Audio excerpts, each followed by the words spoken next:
but a lot of times this can be very confusing, especially depending on the translation you have, because they're not really being consistent. That is, the translators are not being consistent with the words that they use, partially because it comes down to theology, where they don't see like a distinction between a trespass and a sin.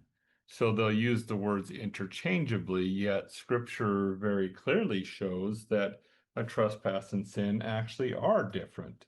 And you can see that over in Ephesians chapter 2 and verse 1, where we see it stating you were dead in your trespasses and sins. And most translations do actually get that part correct. They do a good job. But then they're not real consistent with the word trespass over in Romans chapter 5.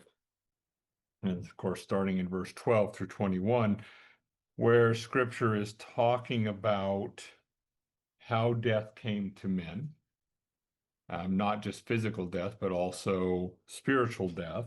And then also, along with that, through Christ's obedience, how we have two gifts that counter that. We have the gift of righteousness, which deals with the physical death, and the gracious gift that deals with our spiritual death.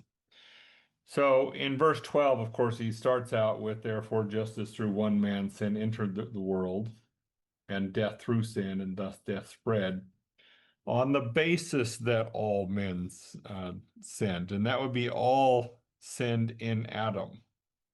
That's what it's referring to. It's not talking about somebody's personal sin in the context there.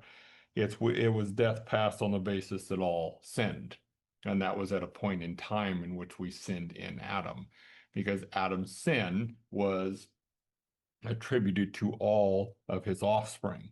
And of course, it very clearly goes on in the context there to talk about its being physical death, because for until the law, sin was in the world, but sin is not imputed, being no law. But the death reigned from Adam until Moses, even over those who did not sin upon the likeness of Adam's transgression. And most of the time, like I said, our translations do tend to do a pretty good job up to here.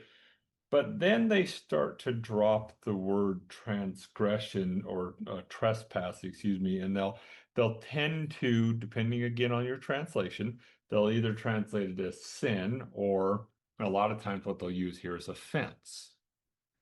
And they'll change the word to offense